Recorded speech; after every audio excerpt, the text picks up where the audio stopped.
अस्सलाम वालेकुम नाज़रीन, प्रोग्राम फैक्ट मैटर्स के साथ मैं हूं आपका मेज़बान उमर इम्तियाज़। नाज़रीन, दुनिया भर में जारी जंगों और तनाज़ात के खात्मे में अपने कलीदी किरदार के दावेदार अमरीकी सदर डोनाल्ड ट्रंप ने साल 2026 के आगाज़ पर ही एक नए तनाज़े को हवा दे दी है। वेनेजुएला पर अमरीका की जानिब से हमला किया गया है, जिसके बाद पूरी दुनिया की नज़रें आलमी मंजरनामे पर उभरने वाले इस नए तनाज़े पर लग गई हैं। अमरीका की जानिब से आज वेनेजुएला पर फ़िज़ाई हमले किए गए हैं, जिसके बाद वेनेजुएला के सदर और उनकी अहलिया को गिरफ्तार करके मुल्क बदर कर दिया गया है। अब वेनेजुएला की जानिब से वाज़े तौर पर ऐलान कर दिया गया है कि वो इस हमले का जवाब देगा। दूसरी जानिब दुनिया की सबसे बड़ी जमहूरियत की दावेदार भारत में हिंदुत्व की पॉलिसियों ने अक़लियतों का जीना दो भर कर दिया है। मोदी के भारत में मुसलमानों को तो मुश्किलात का सामना था ही, अब ईसाई भी मोदी की हिंदुत्व पॉलिसी से महफूज नहीं है। मोतबर आलमी जरीदे वॉल स्ट्रीट जर्नल ने नरेंद्र मोदी के दौर में भारत में मजहबी अक़लियतों के खिलाफ तशद्दुद में खतरनाक इजाफे की निशानदही कर दी है। वॉल स्ट्रीट जर्नल ने लिखा है कि भारत में सिर्फ 2.3% आबादी होने के बावजूद ईसाई भी हिंदुत्व तशद्दुद की जद में है। 2025 में 706 एंटी क्रिश्चियन वाकयात रिकॉर्ड हुए हैं। अमेरिका के वेनेजुएला पर किए गए हमले के बाद बनने वाली आलमी मंजरनामे और भारत में अक़लियतों की मुसलसल बढ़ती मुश्किलात पर वॉल स्ट्रीट जर्नल की मोदी के खिलाफ चार्जशीट पर बात करेंगे। हमारे साथ मौजूद है साबिक सेक्रेटरी खारजा जौहर सलीम साहब। सर, बहुत शुक्रिया आपके वक्त का। जौहर साहब, दावे तनाज़ात ख़त्म करने के और फिर दावे ये करना कि मुझे नोबल अमन इनाम मिलना चाहिए और फिर नए साल के आगाज़ पर ही एक नए तनाज़े को हवा दे दी है, किस तरह से देख रहे हैं इस तमाम सिनेरियो को? जी बिल्कुल, ये बिल्डअप तो इसका काफी अच्छे से चल रहा था। जब प्रेसिडेंट ट्रंप ने कहना शुरू किया था कि ये ड्रग ट्रैफिकिंग में इन्वॉल्व हैं और उनकी वेसल्स पे फिर अमेरिका ने जब स्ट्राइक्स करनी शुरू की थी, काफी सारी वेसल्स भी तबाह की थी, तो ग्रेजुअली इसको बिल्डअप कर रहे थे और बाद में फिर उन्होंने कहना शुरू किया। पहले तो ये कहते ये सपोर्ट कर रहे हैं ड्रग ट्रैफिकिंग को, बाद में उन्होंने कहा कि he is the king pin, कि वो खुद करवा रहे हैं सब कुछ। तो उससे लग रहा था कि जाहिर है कोई एक्शन अमेरिका की तरफ से आएगा। तो ये जो एक्शन किया ये उसका पैरेलल है। 1989 में इन्होंने उस वक्त जनरल नोरिएगा को पेनिसुला में इसी तरह अमेरिका ने वहां से उनको कैप्चर किया था, फिर अमेरिका में लेके आए थे, ट्रायल एक हुआ था, फिर वो 40 साल की उनको कैद की सजा हुई थी उस वक्त। तो ये उसका पैरेलल है, लेकिन जाहिर है कि पनामा एक छोटा मुल्क है, वेनेजुएला तो एक बड़ा मुल्क है और दुनिया के सबसे बड़े ऑयल रिजर्व का मालिक है। इवन रशिया से और सऊदी अरब सबसे ज्यादा बड़े रिजर्व दुनिया में वो इन्हीं के हैं। तो इनके चीन के साथ भी बड़े अच्छे ताल्लुकात हैं, रशिया के साथ भी, ईरान के साथ भी। तो वो और फिर सारा साउथ अमेरिका जो है उनको सपोर्ट करेगा जाहिर है इस मामले में। अभी भी देखें कोलंबिया की स्टेटमेंट्स आज की हैं, क्यूबा की स्टेटमेंट आई हैं, और अभी तो आप देखेंगे दुनिया के बेशुमार मुल्कों से जाहिर है वो कंडेमनेशन की या कंसर्न की और क्रिटिकल जो है स्टेटमेंट समर्ज कर रही हैं। तो वो तो है, क्योंकि देखें इसमें अगर टेक्निकली इसको देखें तो वायलेशन तो है, यूएन चार्टर की वायलेशन तो है, उनकी एक मुल्क की जो टेरिटोरियल इंटेग्रिटी है, उसकी जो सॉवरेनिटी है उसको फ्लाउट किया गया। तो एक जो रूल्स बेस्ड इंटरनेशनल ऑर्डर जिसको, क्योंकि अमेरिका तो हमेशा से। ठीक है जौहर साहब, आपको लगता है कि आप कि इस हद तक जाना चाहिए था अमेरिकी सदर को? क्या जरूरत पेश आई है?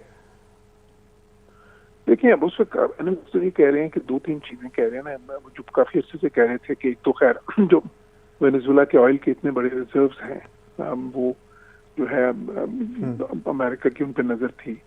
तो ट्रंप क्योंकि उनकी ज़ाहिर बिजनेस माइंडेड प्रेसिडेंट हैं और वो चाहते हैं, उनकी ख्वाहिश होगी कि वहाँ पे जो है ना अमेरिकन कंपनीज इन्वॉल्व हों, बिकॉज वो चाहते हैं, ये उन्होंने नेशनलाइज किए हुए हैं ना वेनेजुएला में जो सारा ऑयल की रिजर्व्स हैं, जो ऑयल है सारा वो नेशनलाइज है, तो वो चाहते हैं कि वो प्राइवेट सेक्टर में जाए, इसलिए वो अपोजिशन को सपोर्ट कर रहा था। अमेरिका तो देखें वेनेजुएला में वो जो है ना रिजीम चेंज तो बहुत अच्छे से चाह रहे हैं, वो तो ह्यूगो चावेज़ के टाइम से, फिर 2014 से जब से ये आए हैं, तो उस वक्त से जाहिर है इनके भी अमेरिका के साथ बड़े हॉस्टाइल रिलेशन हैं, तो वो तो अपनी जगह पे है। दूसरी जो है वो ये कि प्रेसिडेंट ट्रंप जो है उस चीज को दोबारा से एक किस्म का ले आए हैं, जो एक मनरो डॉक्ट्रिन था जो 19वीं सदी का, जिसमें प्रेसिडेंट मनरो ने कहा था कि ये जो है सारा जो सदर्न हेमिस्फीयर है इन टर्म्स ऑफ अमेरिकाज, तो ये हमारा स्फीयर ऑफ इन्फ्लुएंस है, तो इसमें हम जो है ना कुछ भी कर सकते हैं। तो वो उस वक्त से वो एक चीज चल रही है, लेकिन वो फिर बाद में वहाँ के मुल्क जब इंडिपेंडेंट हुए और सारे, और उन्होंने अपनी इंडिपेंडेंस असर्ट भी की अमेरिका के मुकाबले में भी, तो चीज खत्म हो गई थी। तो एक किस्म का दोबारा से ये इसको अमेरिका में इसको एक न्यू मनरो डॉक्ट्रिन भी कहा जा रहा है प्रेसिडेंट ट्रम्प का, दोबारा से ये सर्ट कर रहे हैं कि हमारा बैकयार्ड है और इसमें हम चीजों को मैनेज करेंगे। तो वो है, लेकिन जाहिर है उसमें सर ये बता दीजिए कि वेनेजुएला के सदर और उनकी अहलिया को मुल्क से ही गायब कर दिया गया है। क्या वेनेजुएला की अथॉरिटीज का ये फेलियर नहीं है कि उनके अपने ही मुल्क से जो है वो उनका सदर और उसकी अहलिया जो है वो गायब हो जाती है? देखिए बिल्कुल है वो तो, अब आप देखें, लेकिन उन्होंने जिस तरह से किया है, वो पहले एयर डिफेंस सिस्टम सारे तबाह किए हैं, वहां से 50 मील दूर कैराकस में वो सारे जो थे ना उनके सारे इंस्टॉलेशन तबाह किए हैं। फिर उसके बाद जाहिर एक प्लान्ड ऑपरेशन था। देखिए अमेरिका सुपर पावर तो है, और वेनेजुएला की कोई उस किस्म की, हालांकि वो पहले तो जो अमेरिका उनको धमकियां दे रहा था तो वो भी जवाब में बहुत बड़ी स्ट्रॉन्ग बोल्ड स्टेटमेंट्स दे रहे थे, लेकिन वो स्टेटमेंट्स तो हॉलो थी क्योंकि असल कैपेसिटी तो नहीं थी। इसलिए रिसेंट डेज में तो उन्होंने मुज़ाकरात की दावत भी दी थी अमेरिका को, तो थोड़ा पढ़ना शुरू हो गए थे क्योंकि मदूरो को लग रहा था कि अब ये कोई एक्शन होगा इनकी तरफ से, तो उनकी कैपेसिटी उस तरह की डिफेंस की नहीं थी। दूसरी एक और चीज याद रखिए कि देखिए ये 70s में मिसाल के तौर पे जब अमेरिकन ने वहां पे वो अपने हॉस्टेजेस छुड़ाने की कोशिश की ईरान में, तो फेल हो गए थे। उस वक्त की टेक्नोलॉजी डिफरेंट थी। आज जो है ना, जिस तरह इसराइल ने भी ईरान में जो किया, अमेरिका ने ईरान में जिस तरह से किया, इसराइल ने जिस तरह हिजबुल्लाह के लीडरशिप को जो है जहाँ पे उन्होंने देखे उनको असैसिनेट किया, और जिस जदीद टेक्नोलॉजी के इस्तेमाल से किया, या हमास की जो लीडरशिप थी, और फिर देखें ईरान में जिस तरह से फिर वो असैसिनेशन किए उन्होंने, उनके टॉप जनरल सारे, तो टेक्नोलॉजी आजकल की जो है काफी आगे चली गई है, और आगे से आगे इस तरह की चीजें शायद हम मजीद देखें क्योंकि टेक्नोलॉजी का लेवल है वो 70। ठीक है सर, अब जिस तरह से वॉल स्ट्रीट जर्नल ने आज एक रिपोर्ट शाया की है, और भारत में पहले तो मुसलमानों को खतरा होता था, अब क्रिश्चियंस को भी खतरा होने लग गया है। किस तरह से देख रहे हैं, हिंदुत्व नजरिया जो है वो बढ़ता ही जा रहा है? बिल्कुल, मैंने वॉल स्ट्रीट का वो आर्टिकल देखा है। देखें वॉल स्ट्रीट जर्नल जो है वो बहुत ही एक रिस्पेक्टेड जो है जर्नल है दुनिया का। ये और फाइनेंशियल टाइम्स, अगर हम इकोनॉमिक जर्नल्स की बात करें तो ये दुनिया के सबसे बड़े हैं, सबसे मुतबर तरीन है। तो उन्होंने जब जो आर्टिकल लिखा है, और वो अगर देखें तो लिखा भी किसी इंडियन ओरिजिन के बंदे ने है, तो उसमें बिल्कुल साफ उन्होंने हकीकत बयान कर दी है कि एक तो ये है कि 14-15% अगर मुसलमान है वहाँ पे, उनके साथ क्या हो रहा है वो भी उन्होंने बताया कि किस तरह से उनको बिल्कुल मार्जिनलाइज कर दिया गया है। उनको बिल्कुल अब वो वहाँ पे कोई न मकान रेंट कर सकते हैं, ना कोई किसी जगह नौकरी उनको मिल सकती है, ना कोई फ्रीडम्स हैं उनकी। और फिर हमें खुद तो पता ही है कि इलीगली जम्मू जो ऑक्यूपाइड जम्मू एंड कश्मीर है वहाँ पे क्या कर रहे हैं।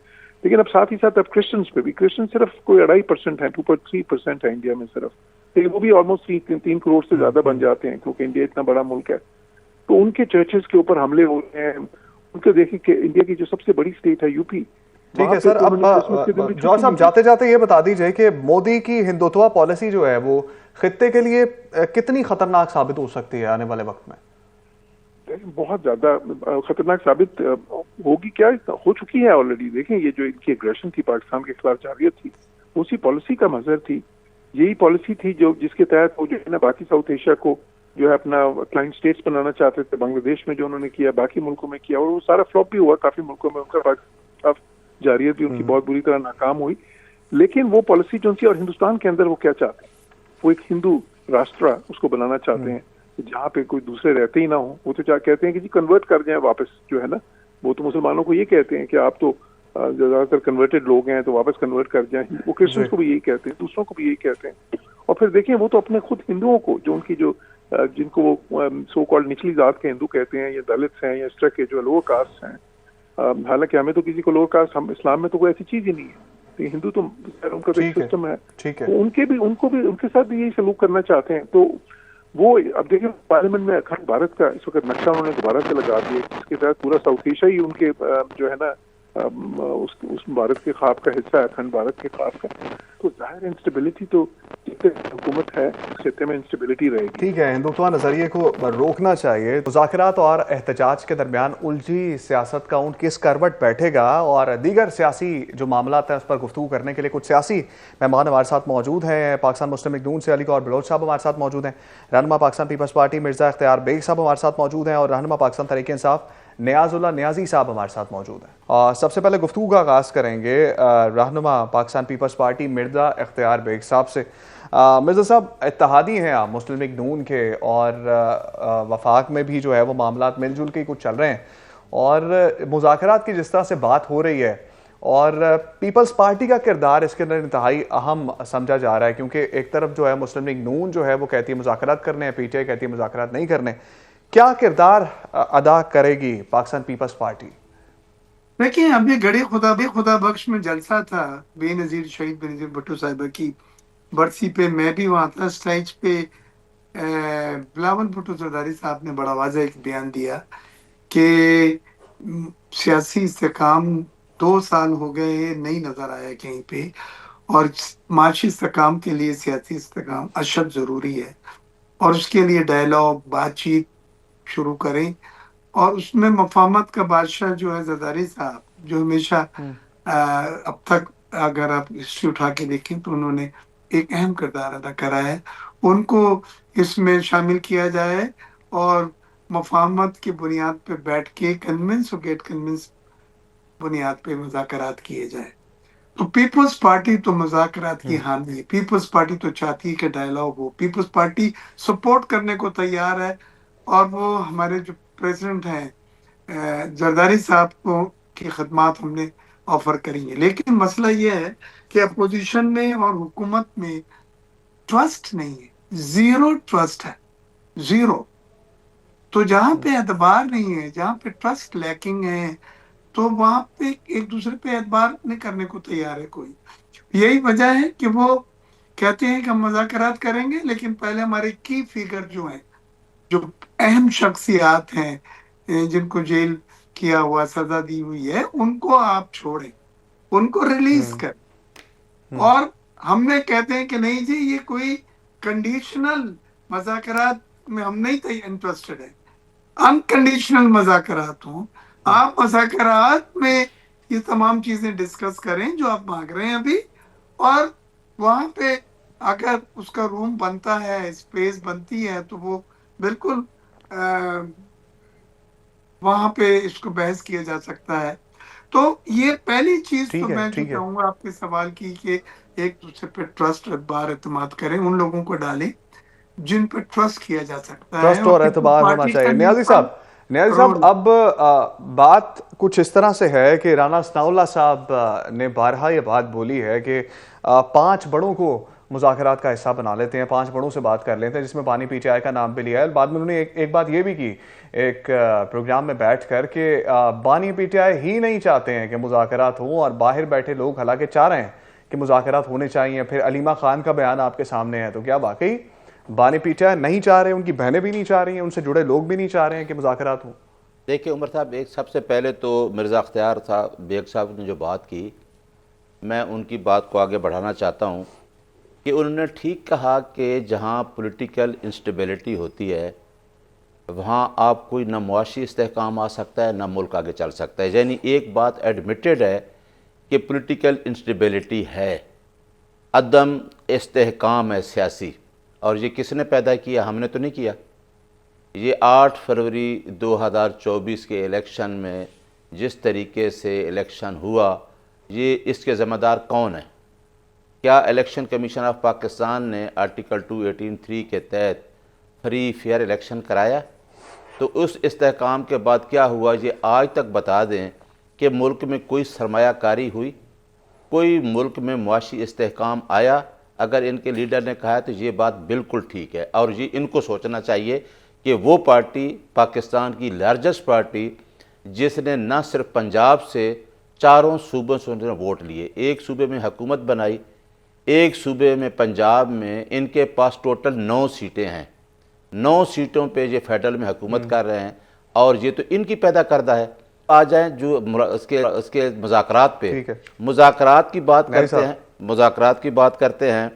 दिसंबर 24 सब में सवाल ले लें बीच में, फिर आप बात अगली कर लेंगे। जी। आपने कहा कि सियासी अदम इस्तेहकाम है, हमने तो नहीं पैदा किया, लेकिन अब 25 से 26 में एंटर हो गए हैं। अदम इस्तेहकाम अभी भी जूं का तू चलता आ रहा है, बातें वही हैं, हम पुरानी बातें कर रहे हैं।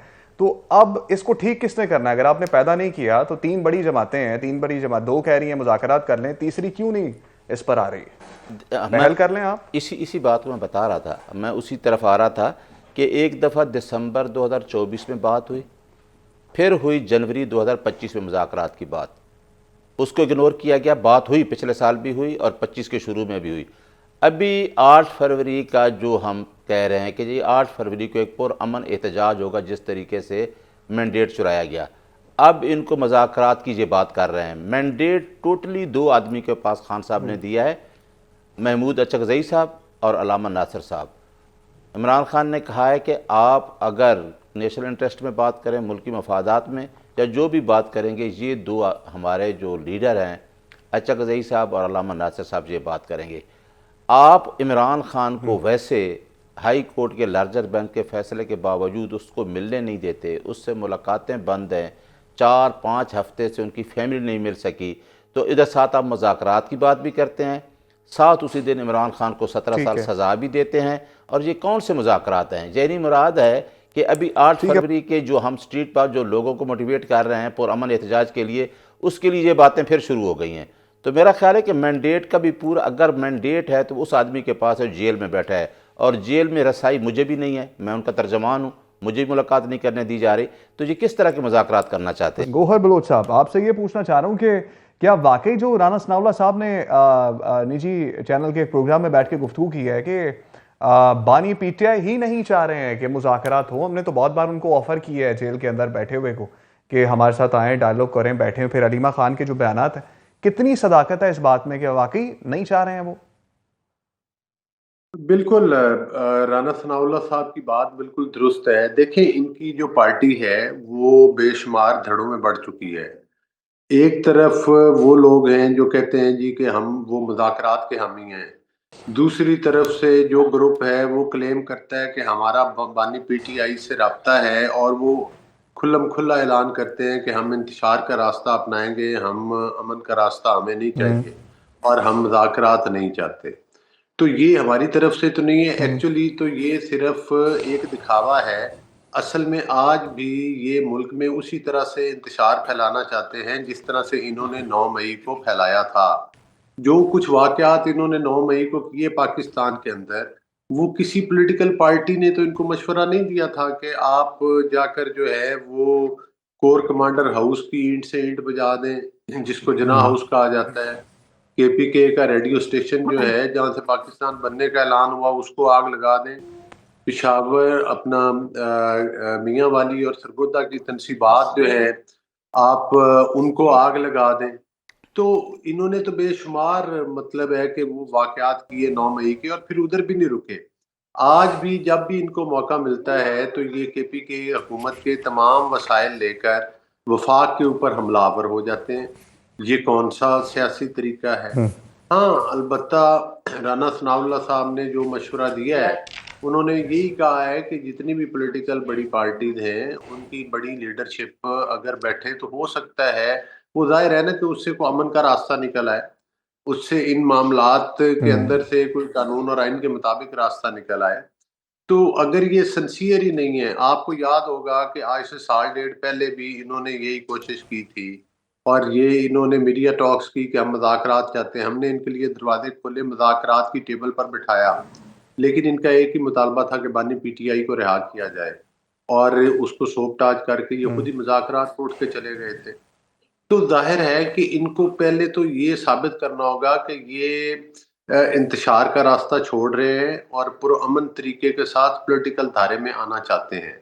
जी। इंतशार और बदअमनी का रास्ता जो है वो इन्होंने इख्तियार किया हुआ है। जो पाकिस्तान को डिस्टेबलाइज़ करने की बार-बार कोशिश करते हैं, ये तो वही लोग हैं जो कहते थे कि हम माइंस बिछा के जा रहे हैं।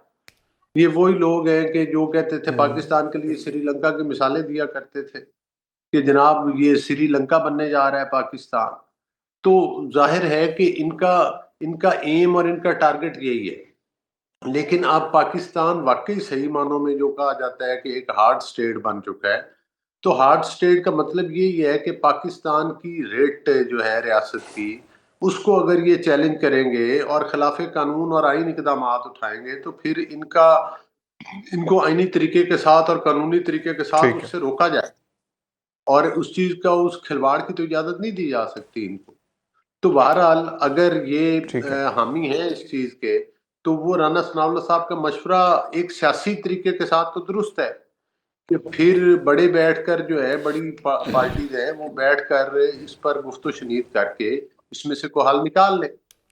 तो उनकी ऑफर तो नहीं है, लेकिन वो साथ ये भी कहते हैं कि ये इस पर आएंगे नहीं। मिर्जा अख्तियार बेग साहब, पाकिस्तान पीपल्स पार्टी से ताल्लुक है सर, ये बता दीजिए कि मुज़ाकरात और एहतजाज के दरमियान जो सियासत उलझी हुई है, ये ऊंट किस करवट बैठेगा? जिस तरह से पहले भी हमने आपसे गुफ्तगू की है, इसी कॉन्टेक्स्ट में बताइएगा कि 2026 आ गया है लेकिन मामला जूं के तू है, कुछ भी जो है वो बदलाव नहीं नजर आ रहा। देखिए, पहले दिन से इनका बयानिया, इनका नैरेटिव, इनकी हिकमत अमली जो है वो है हॉस्टाइल की सियासत, एहतजाज की सियासत, पहिया जाम की सियासत। और वो इन्होंने कई बार कोशिश भी की है लेकिन बुरी तरह नाकाम रहे। मैं ये समझता हूँ कि इनको अब एक नई हिकमत अमली जो मुज़ाकरात की एक ऑफर आई है, और ये भी शहबाज शरीफ साहब की तरफ से उन्होंने असेंबली में आके मेरे सामने कैसर साहब को और बैरिस्टर गौहर को कहा कि भाई आए बैठ के बात करते हैं। चैम्बर जो है वो स्पीकर का ऑफर किया गया कि जी ये न्यूट्रल एक फोरम है, यहाँ पे आप आए और बात करें। लेकिन मसला ये है कि वो समझते हैं कि अगर वो इस नैरेटिव से निकल के अपने इंतशार की सियासत से हटके अगर वो समझौते की, मुज़ाकरात की और बाहमी अफ़ाहमत की सियासत करते हैं तो उनको नुकसान पहुँचेगा, उनकी पॉपुलैरिटी कम होगी। लिहाज़ा वो फेस सेविंग भी दे रहे हैं कि जी हम मुज़ाकरात करना चाहते हैं, करेंगे, लेकिन साथ-साथ उनकी नीयत भी नहीं है। फिर वो शराइत लगाते हैं। शराइत इस बार जो उन्होंने लगाए कि की फिगर्स की रिलीज़ चाहिए हमें पहले, बात ही खत्म हो जाती। आप समझते हैं इस हुकूमत की इतनी पावर है कि वो सब जो उनके सियासी कैदी हैं जेलों में उनको छोड़ दें। लिहाज़ा जब नहीं छोड़ सकते तो सर आपको पता होगा, आप मुज़ाकरात इत्तेहादी ही। हैं, जी? आपको पता होगा आप इत्तेहादी हैं, आप बेहतर बता सकते नहीं, हैं इस हम बारे में। इत्तेहादी हैं, हमें पता है। इसीलिए मैं ज़िम्मेदारी से ये बात कह रहा हूँ। फिर इन्होंने कहा हम बराबरी की बुनियाद पे मुज़ाकरात चाहते हैं।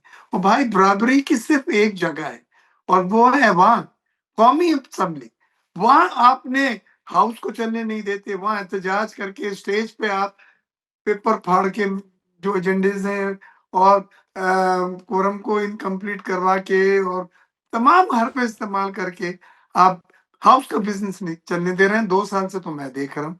इनको समझाया शुरू में मैंने, गौहर साहब को भी, दूसरे जो उनके सीनियर लीडर हैं कि ठीक है, देखिए, आपकी अददी हैसियत एक रिस्पेक्टेबल है।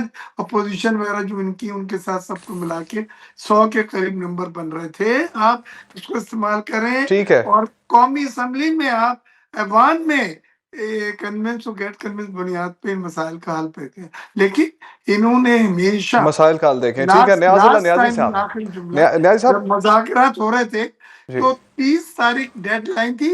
इन्होंने 28 को कॉल्ड ऑफ कर दिए थे मुज़ाकरात कि जी हम मुज़ाकरात से वॉकआउट करते हैं। मतलब तो चीजें बीच में वही आ रही हैं जो जिस तरह हुकूमती नुमाइंदे भी कह रहे हैं, मुज़ाकरात वो करना ही नहीं चाह रहे हैं। अब जी हाँ, न्याजुल्लाह न्याजी बिल्कुल साहब, नीयत नहीं है, एक बड़ी ट्रस्ट इंटरेस्टिंग नहीं है, कल एतबार नहीं है, बिल्कुल भी एक नीयत नहीं दूसरे के ऊपर। है, ठीक है, ये आप कह रहे हैं। न्याजुल न्याजी साहब, कल बड़ी एक इंटरेस्टिंग चीज थी जो कि मीडिया पे गर्दिश करती रही, आज भी सारा दिन उस पर बात होती रही। अडयाला जेल में कैद बानी पीटीआई के हवाले से इंजीनियर मोहम्मद अली मिर्जा ने बहुत से दावे किए हैं, क्योंकि वो भी अडयाला जेल में कैद थे। देसी घी, मुर्गे और बकरे और सब चीज़ें एक्सरसाइज के लिए, एक्सरसाइज मशीन है, एलईडीज हैं, फिर इंटरनेट की सहूलत भी मैसर है, अखबार भी मैसर होता है, उसके अलावा पूरा एक कैबन मिला हुआ है। लेकिन पीटीआई वाले तो कहते हैं कि बहुत मुश्किलात चल रही हैं और कुछ भी सही नहीं हो रहा, सेहत भी डाउन चल रही है, डॉक्टर्स को मिलने भी नहीं दिया जा रहा, चेकअप भी नहीं करवाया जाता। तो क्यों सर ये दोगला म्यार क्यों है? अच्छा, ये तो बड़ी अच्छी बात की उमर साहब, ये तो मैं ये कहना चाहता हूँ कि फिर तो आपको सच देनी चाहिए, मीडिया के लोग वहाँ जाएं, ट्रायल के दौरान मीडिया के लोग जाएं, लोगों को मिलने दिया जाए, जो Islamabad high court larger bench का आर्डर है उस पर अमल दरामद किया जाए। जेल अथॉरिटी का वो कंसल्टिंग स्टेटमेंट है कि हर ट्यूसडे को 6 वकला मिलेंगे और उसकी फैमिली के लोग मिलेंगे, थर्सडे को उसके फ्रेंड्स की मीटिंग होगी। जेल मैनुअल में एक कन्विक्टेड आदमी को भी हफ्ते में 2 दफ़ा राइट है मुलाकात का। तो आप तो इस्लामाबाद हाई सर कोर्ट वो के लार्जर बेंच सर के सर तो फिर सर तो सॉरी टू आपको इंटरप्ट आपको यू, वो इजाज़त होनी कहते हैं, चाहिए। हुकूमती नुमाइंदे कहते हैं हुकूमत कहती है मुलाकात तो करवा देंगे, लेकिन जब मुलाकात हम करवा देते हैं, बाहर आके मुल्क के खिलाफ बातें शुरू हो जाती हैं, भारतीय चैनल्स को इंटरव्यू देने शुरू कर देते हैं और फिर सब कुछ जो है वो खिलाफ बातें शुरू हो जाती हैं। तो फिर किस तरह से सियासी बातें ना करें और घरेलू बातें करें, मुलाकात करवा देते हैं। ये इसके लिए तो तैयार है सारे। मेरा ख्याल है कि जो फार्मर प्राइम मिनिस्टर है जो जेल में बंद है, जब नवाज शरीफ से मुलाकात लोग जाते थे तो पूरा वो जेल का जो सुप्रीडेंट का कमरा है वहाँ उसकी पूरी लीडरशिप मिलती थी। तो ये बातें तो इनके करने की हैं। मैं सिर्फ उस बात पे आता हूँ जो मिर्ज़ा अख्तियार बेग साहब और गौहर साहब चले गए हैं प्रोग्राम से। देखिए, मैं इस बात पे हैरान हूँ कि जब भी कोई बात होती है, अभी मैंने कोई ऐसी बात नहीं की, ना मैं करता हूँ, तो लोगों हमें कहा जाता है ये इंतशारी टोला, ये इंतशार फैलाते हैं। क्या सुहेल आफरीदी गया है पंजाब में, तो पंजाब में जब वो पंजाब इंटर हुआ है तो पंजाब की पुलिस ने चक्री के से लेकर लाहौर तक वर्कर के साथ क्या किया। लाहौर के अंदर बख्तरबंद गाड़ियों ने लोगों को रोका हुआ था। तो सुहेल अफरीदी के पास क्या था? अब मैं उन बातों पे नहीं जाना चाहता कि जी चर्च लेके गए हैं या क्या लेके गए हैं, लेकिन उनकी ज़बान देखें, उनका वेलकम देखें। और आप अभी 9 मई की बात कर गए, और भाई 9 मई वाले लोगों के मुकदमात अदालतों में हैं, लोगों को सजाएं हो चुकी हैं, और इन्होंने खुद कहा है बिरदस्ता बेग कि हमारे अख्तियार में कुछ नहीं है। अब मैं ये कहना चाहता हूँ कि आप एक बड़ी पार्टी का लीडर है, आप दिल पे हाथ रख के बताएं कि क्या 8 फरवरी को सिंध में हम नहीं जीते? क्या जो MQMI शोर मचा रही है कि जी हम ये करेंगे और वो करेंगे, हम वहाँ सीटें नहीं जीते? क्या पंजाब में इन्होंने 9 सीटें सिर्फ जीती हैं? पंजाब में हम नहीं जीते। KP के 4.5 करोड़ की आवाम का वो नुमाइंदा था। हम 14 अगस्त को निकलते तो इंतशारी टोला, हमने तो कभी नहीं कहा इन्हें इंतशारी टोला। भाई आप और हम बल्ले से लेके आपने, मैं उसमें वकील था गौहर के साथ, मैं उसका फेडरल इलेक्शन कमिश्नर था, मैंने चमकनी में इलेक्शन कराया। उसी दिन आपने ANP को जो फाइन करके फार्मर चीफ जस्टिस उनको उनका सिंबल दे देता है। तो हमारे साथ हो क्या रहा है? उससे लेके सिंबल से लेके इख्तियार बेग साहब से तो लोगों को कहते हैं जी आप, ठीक है न्याजी साहब, इख्तियार बेग साहब से नहीं बढ़ते हैं, आप एहतजाज ही ना करें, वो आपके हक का ही सवाल है जी। वो सवाल ये है कि जी इख्तियार बेग साहब, अब पंजाब में जिस तरह से विजिट किया वज़ीर आला KP ने, और जो मामला थे वो सबके सामने ही थे, और फिर ख़त भी लिखा उन्होंने वज़ीर आला पंजाब को भी, फिर KP असम्बली के स्पीकर ने भी ख़त लिखा पंजाब असम्बली के स्पीकर को, एतराज़ किया गया और शिकवे भी किए गए। तो अब जब सिंध का दौरा करने जा रहे हैं CM KP, तो वहाँ पर किस तरह से प्रोटोकॉल होगा और क्या मामला तब्दील होंगे पंजाब से वहाँ पर? बहुत अच्छा सवाल है और मैं एक्सपेक्ट कर रहा था आपसे। देखिए, पहली चीज तो हम वेलकम कहते हैं, ये आए, 100 खुश आमदेद। सिंध की धरती तो वैसे ही बड़ी दोस्त मिलन और मिलनसार है, तो हम इन्हें वेलकम कहते हैं। लेकिन हम ये चाहते हैं कि एजेंडा वाजे हो। जब वो वहां आए उससे पहले हमारे जो चीफ मिनिस्टर है उनके पास इनका एजेंडा हो कि ये क्या एक्टिविटीज के लिए आ रहे हैं, पर्सनल दौरा है या प्राइवेट दौरा है या ऑफिशियल दौरा है। ये हमारा हक बनता ताकि उसके हिसाब से खातिर ख्वाह इंतजाम किए जा सके। मज़ार कायद पे वो जाएंगे तो उनका हक बनता, मज़ार कायद सबके लिए वो जगह जहाँ आके अपना तशक्कुर और एहतराम से खराज तहसीन पेश करते हैं। तो वो बिल्कुल, हम ये नहीं बात कर रहे कि हम कोई गाड़ियां लगाएंगे, रुकावटें करेंगे, लेकिन वो इस सूबे में खैर सगाली के दौरे पर आते हैं। हम एक दूसरे के सूबों में वहां से सीखने के लिए अगर जाते हैं और हम उस सीख के हम अपने सूबे में बेहतरी लाना चाहते हैं, तो ये बड़ी अच्छी बात है। ये हेल्दी कंपटीशन हमें वेलकम कहना चाहिए। लेकिन अगर हम उन सूबों में जा रहे हैं इंतजार के लिए, वहां आप अपने कारकुनों के साथ या वो लोग आपके लीडर जो जेल में हैं उनके घरों पे आप जाके उनको उकसाना और फिर बाहर लाना और हड़ताल वगैरह के सिलसिले में उनको आलाकार बनाना, ये सब चीजें तो कोई भी चीफ मिनिस्टर बर्दाश्त नहीं करेगा। उसके लिए फिर उसे हिफाजती इकदाम करने होंगे। तो मैं बड़ा वाज़ा कह रहा हूँ कि दे आर मोस्ट वेलकम। ठीक है, हम ठीक है, वेलकम कहते हैं उनको, लेकिन हमें एजेंडा जरूर। न्याजी साहब से क्विकली पूछ लेता हूँ, न्याजी साहब से क्विकली पूछ रहा हूँ। न्याजी साहब, वो कह रहे हैं हम आपको वेलकम करेंगे, लेकिन फिर आपको लिस्टें देनी पड़ेंगी बगैर लिस्ट के जो सिंध की असम्बली है वहां पर अरकान को नहीं लेके जाएंगे ताकि जो है वो कोई मुजायका ना हो, ताकि फिर जो है वो कोई इस तरह का मामला ना हो जैसा पंजाब में हुआ है। उमर इम्तियाज साहब, प्लान करके जाइएगा। कुछ भी नहीं होगा। इनको डर पता क्या है? इनको डर ये है कि अवाम इस टाइम इमरान खान के साथ किनको? वो तो वेलकम कर रहे हैं आपको, तो वाजे कर दें, तो पीपल्स फिर पार्टी डर, की बात हो रही है। अगर वेलकम कर रहे हैं तो फिर डर किस बात का है?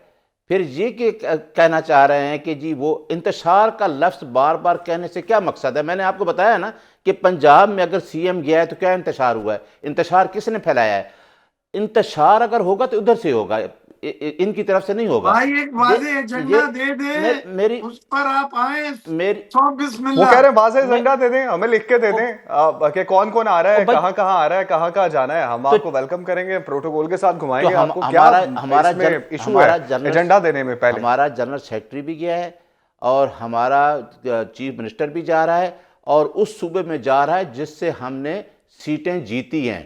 एमक्यूएम वाले क्यों परेशान हैं? उनको भाई पता ये है, सब बातें छोड़ें आप। उनको पता है कि सीटें किसने जीती हैं। वो अवाम हमारे साथ है। अवाम को इंतशार कहना, मेरा ख्याल है कि ये बिल्कुल गलत रवैया है कि आप कहें जी इंतशारी टोला। उसी अवाम ने हमें यानी कि वोट दिया है। आप ये कहना चाह रहे हैं कि फिर नहीं बता के जाएंगे फिर कि कौन कौन जा रहा है, कहाँ कहाँ जा रहा है? नहीं, वो तो आपके तर्जमा, उनका अचानक तर्जमान दौरे मौजूद है, शफी जान मौजूद है, आप उनसे वो क्वेश्चन पूछ सकते हैं कौन कौन जा रहा है, क्योंकि मेरे पास तो लिस्ट नहीं है। हाँ, मुझसे खान साहब का क्वेश्चन पूछना चाहते हैं, मैं बताता हूँ, लेकिन उनका एजेंडा पुरअमन है।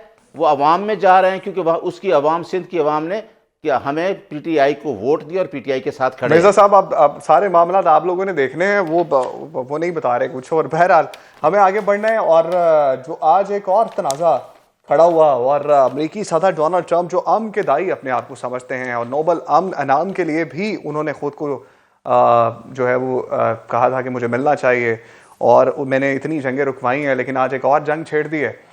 वेनेजुएला पर आज हमला किया गया है और उनके सदर को भी गिरफ्तार कर लिया गया है, वेनेजुएला से मुंतकिल कर दिया गया है। ना सिर्फ उनको बल्कि उनकी अहलिया को भी मुल्क बदर कर दिया गया है। किस तरह से देख रहे हैं इस तनाज़े को, और आलमी सतह पर क्या असरात मुरतब होंगे इसके?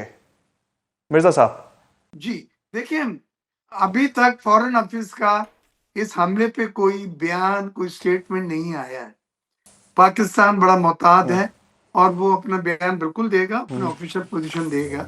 लेकिन मैं जाती हैसियत से आपके सवाल का जवाब देने की कोशिश करूंगा कि ये किसी सॉवरेन मुल्क के ऊपर इस तरह अटैक करना और वहाँ के सदर को और उसकी वाइफ को लेके जाना, चाहे वो ट्रायल करने लेके जा रहा हो, चाहे वो ड्रग के इल्जामात के सिलसिले में उनको उठाया गया हो, ये यूनाइटेड नेशन की जो रूल्स हैं उनको मद्देनजर रखते हुए एक सिविल ये सोसाइटी में, एक तहजीब याफ्ता सोसाइटी में ये तरीक़ेकार अच्छा नहीं समझा जाता और उसको मैं कम से कम अच्छा नहीं समझा।